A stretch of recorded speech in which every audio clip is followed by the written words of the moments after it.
Assalamualaikum warahmatullahi wabarakatuh. Alhamdulillah, salatu wassalamu ala rasulillah, la haula wa la quwata illa billah. Kepada seluruh mahasiswa baru Universitas PGRI Jombang yang berbahagia, tentu pertama-tama kita bersyukur pada Tuhan Yang Maha Kuasa atas pencapaian saudara-saudara bisa melangkah dan menginjakkan kaki di universitas yang tercinta, Universitas PGRI Jombang. Saya, Pak Firman, akan menyampaikan materi tentang kesadaran berbangsa, bernegara, dan bela negara. Saudara-saudara yang saya hormati, pada pidato Bung Karno 1 Juni 1945, Bung Karno mengatakan bahwa kita hendak mendirikan suatu negara, semua buat semua, bukan buat satu orang, bukan buat satu golongan, baik golongan bangsawan maupun golongan yang kaya, tetapi negara ini semua buat semua. Oleh karena itu, kita semua harus menyadari bahwa negara ini adalah milik kita bersama. Oleh karena itu, mari kita renungkan betul apa yang dipesankan oleh Bapak Proklamator kita itu, supaya nanti anak cucu kita atau seorang anak kecil pun, kata beliau, jika melihat peta dunia, ia dapat menunjukkan bahwa kepulauan Indonesia merupakan satu kesatuan yang tidak terpisahkan satu dengan yang lain. Oleh karena itu, kepada para mahasiswa, saya pesankan bahwa negara kita ini negara besar. Untuk itu memerlukan satu kesadaran di antara kita semua untuk memahami dan mengenali betul apa ciri dari negara kita, apa karakter dan apa keunggulan-keunggulan negara kita. Saudara-saudara sekalian, kalau kita lihat peta negara kita,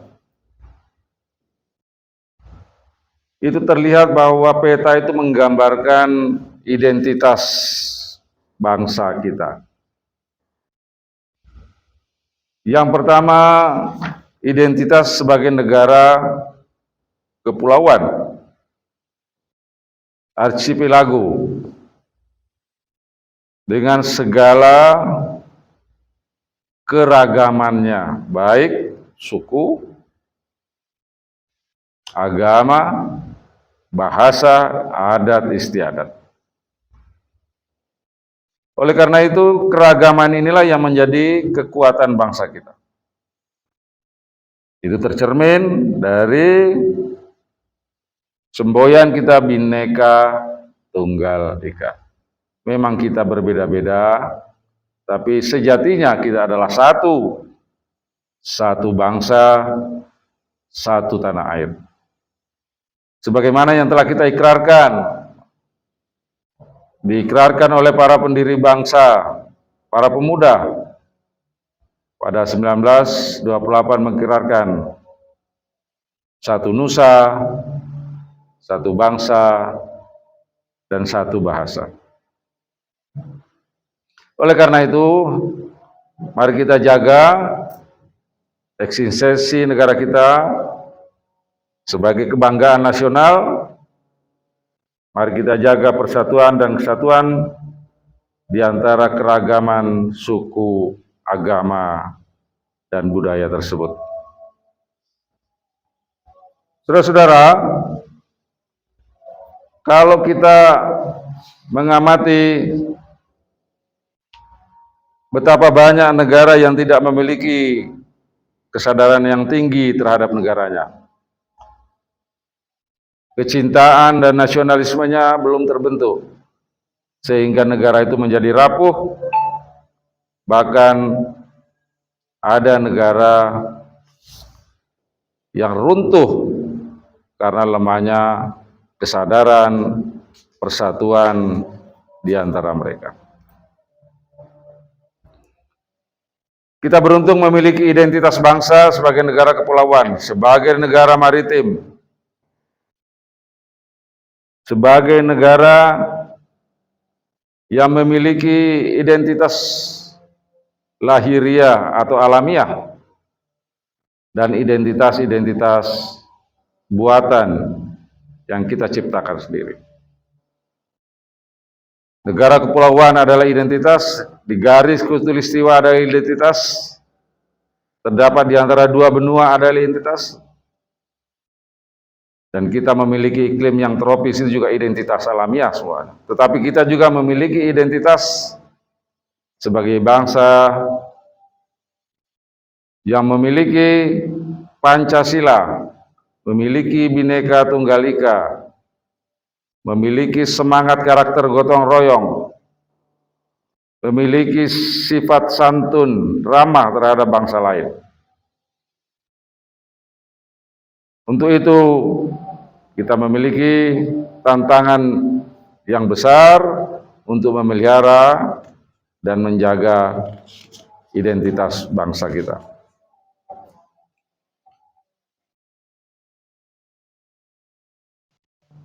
Apa karakter bangsa kita sebagai bangsa yang merdeka?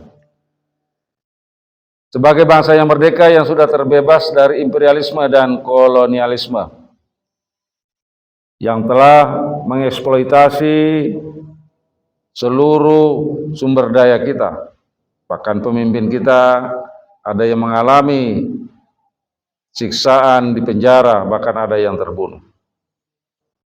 Oleh karena itu, sebagai bangsa pejuang, bangsa yang merdeka, bangsa yang percaya diri, bangsa yang biasa melakukan perjuangan, maka manusia Indonesia sudah selayaknya memiliki integritas, memiliki karakter sebagai bangsa pejuang, bangsa yang merdeka. Tidak banyak negara yang memiliki kemampuan untuk memerdekakan dirinya seperti bangsa Indonesia. Meskipun lama penjajahan telah bercokol di negara kita, tapi kita mampu mengusirnya. Dan alhamdulillah 1945 merupakan tonggak titik kulminasi perjuangan bangsa kita mencapai negara yang merdeka.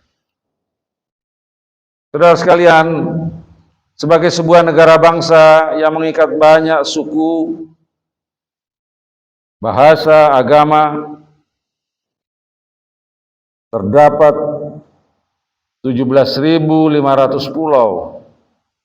Untuk itu diperlukan konsepsi, kemauan dan kemampuan yang kuat untuk menopang kebesaran bangsa itu.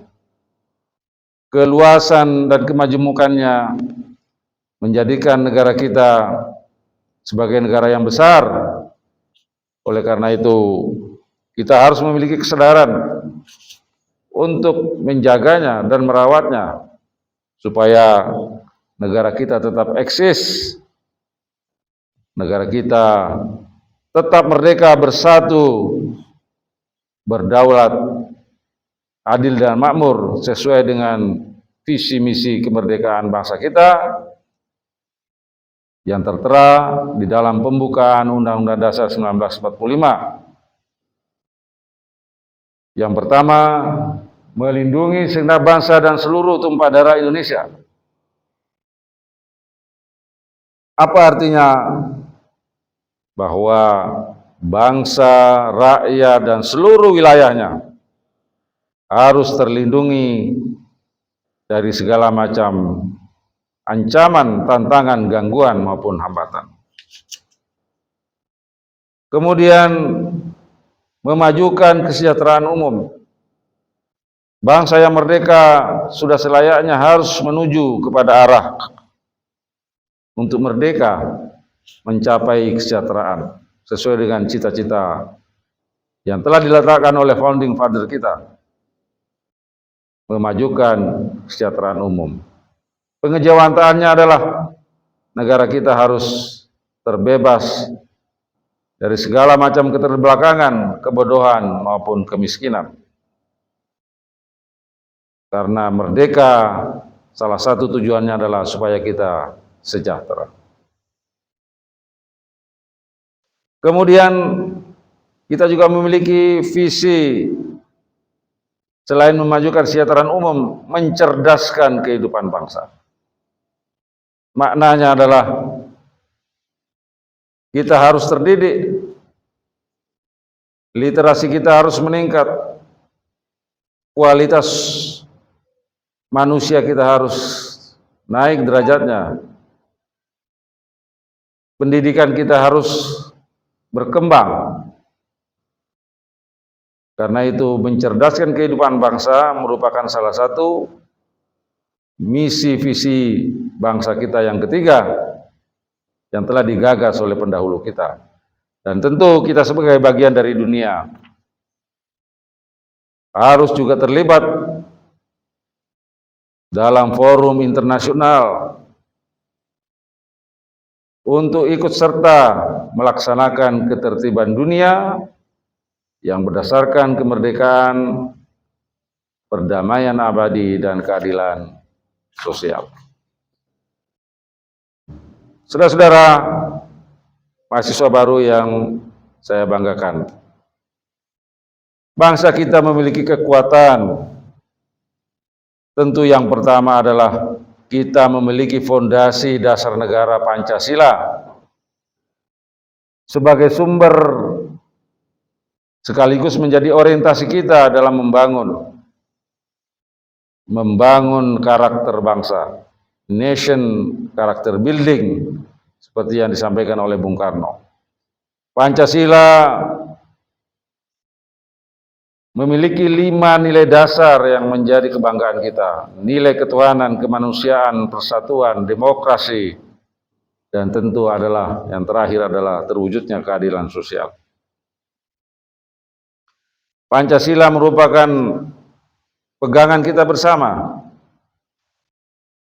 di dalam mengarungi dan menjalankan segala macam produk-produk hukum, perundang-undangan maupun kebijakan yang senantiasa merujuk pada nilai Pancasila yang memiliki nilai-nilai inklusif dan progresif, karena Pancasila adalah ideologi yang terbuka, bukan ideologi yang statis, tapi ideologi yang mampu mengadopsi dan mengadaptasi perkembangan budaya, sains, iptek, dan segala macam perkembangan mutakhir yang harus kita serap sebagai kekuatan, tentu saja tetap berpijak kepada sebagaimana yang sering kita dengarkan,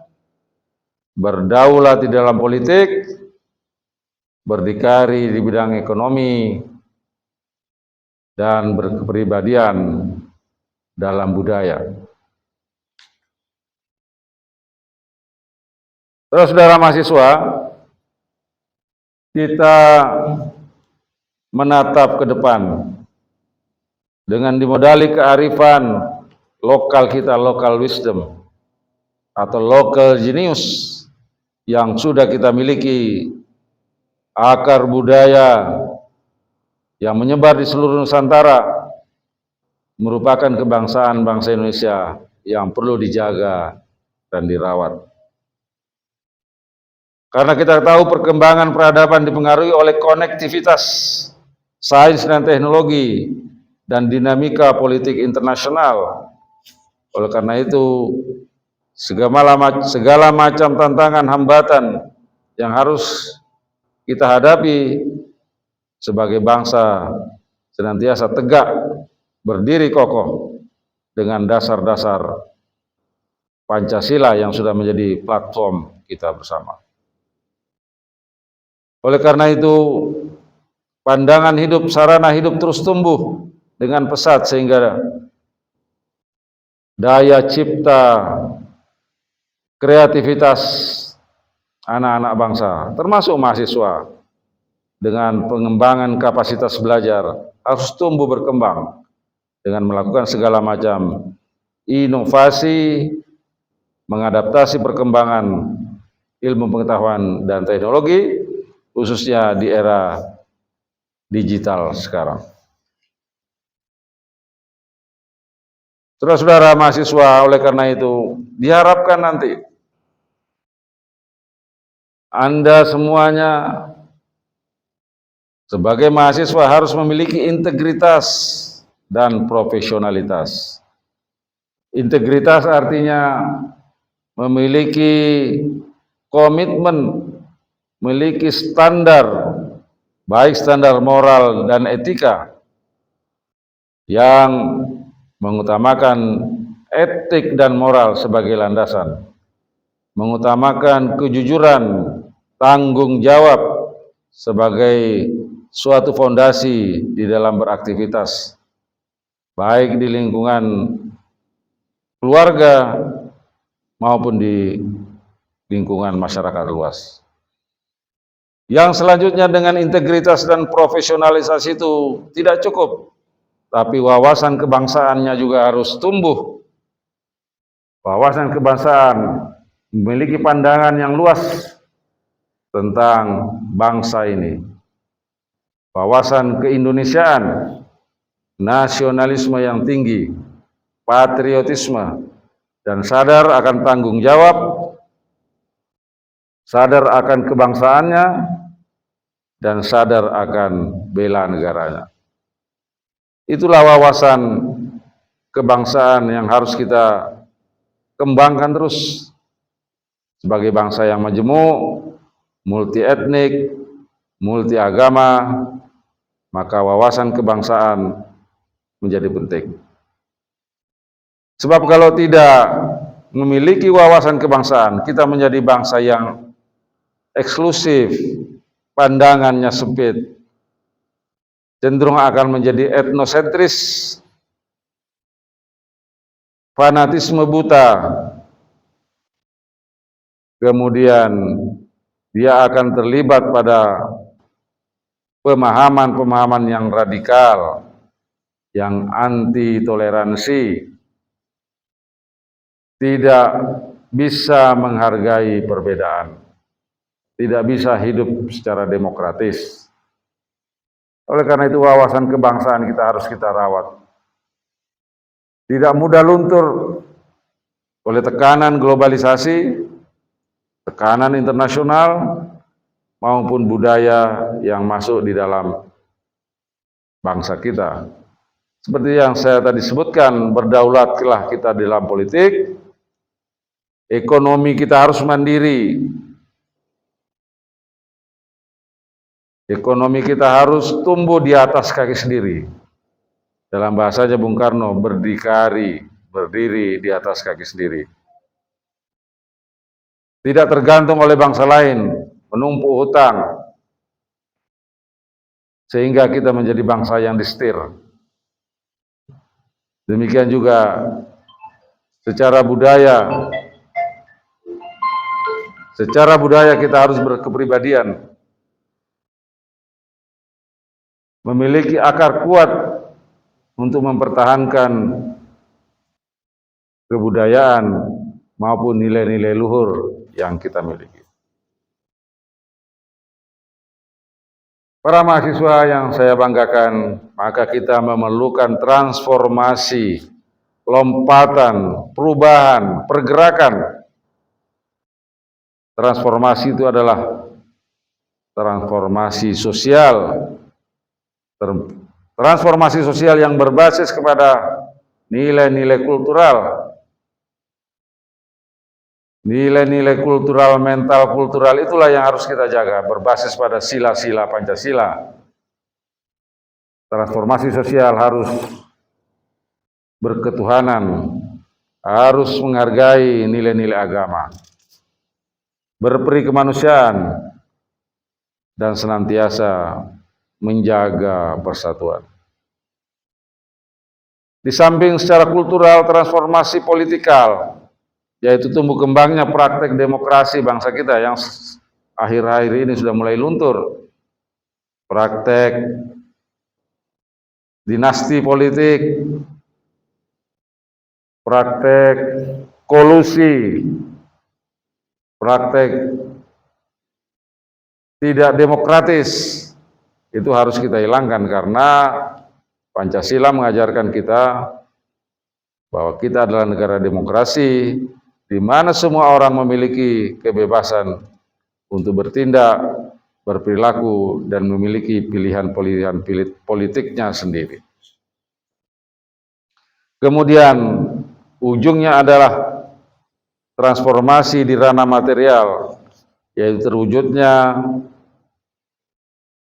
masyarakat yang adil dan sejahtera sesuai dengan sila kelima Pancasila,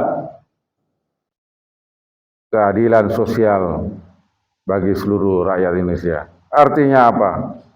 Semua harus merasakan dampak dari pembangunan itu.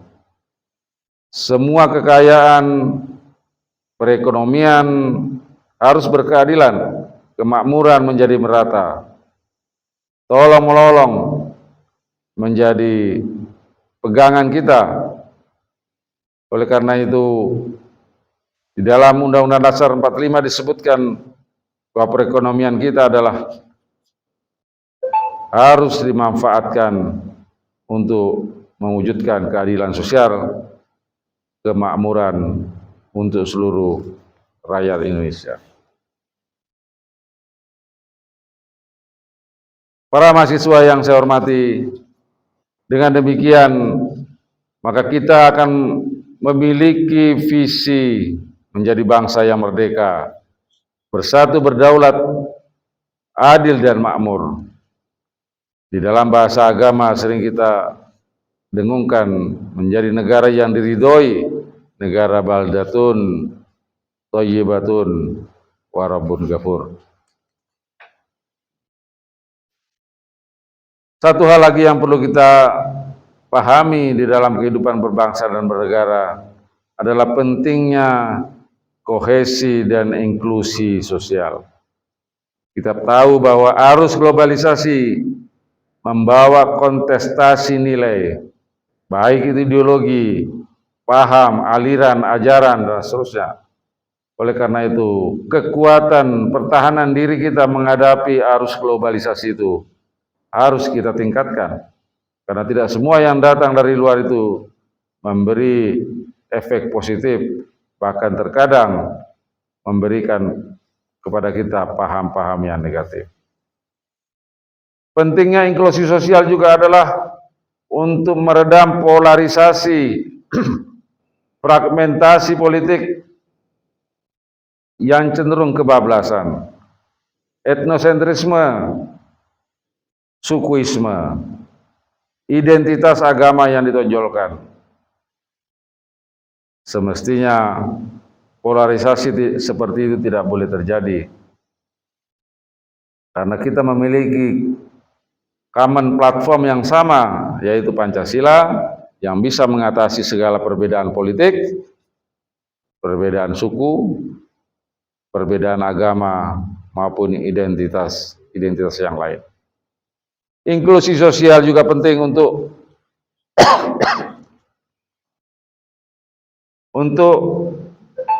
menghadapi lemahnya budaya kewargaan, etika publik. Sehari-hari kita melihat etika publik kita menjadi rendah bila dibandingkan dengan negara-negara yang sudah modern.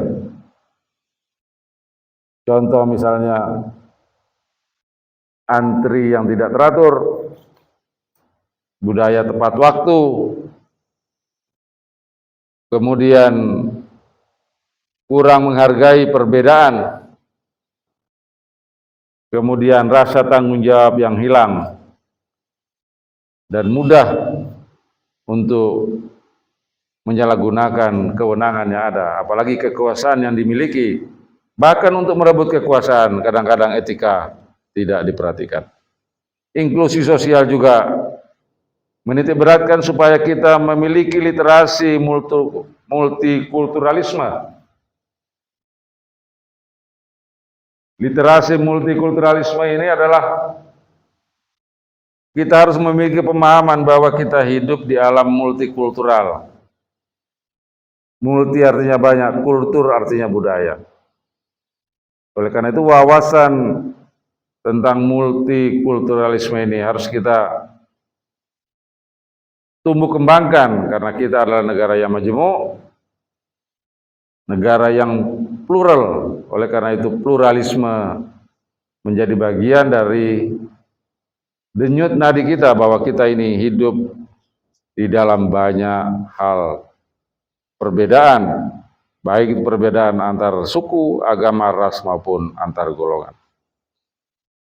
Saudara sekalian, oleh karena itu sebagai mahasiswa baru harus senantiasa melakukan proses-proses pembelajaran yang terus-menerus, mengasah diri, apa-apa yang perlu dipersiapkan untuk menyongsong perkembangan kehidupan di masa depan. Oleh karena itu manajerial dan kepemimpinan mahasiswa sangat diperlukan, supaya mahasiswa mampu melakukan tindakan-tindakan manajemen, tindakan-tindakan kepemimpinan, mampu melakukan perencanaan, mampu melakukan pengorganisasian, mampu melakukan evaluasi, dan mampu melakukan controlling terhadap perencanaan-perencanaan yang sudah diputuskan. Dan tentu saja mahasiswa dituntut juga untuk mampu berperilaku sebagai pemimpin yang mampu mengambil keputusan, mampu berorganisasi, mampu mengorganisir diri, tentu dengan prinsip-prinsip organisasi yang sehat,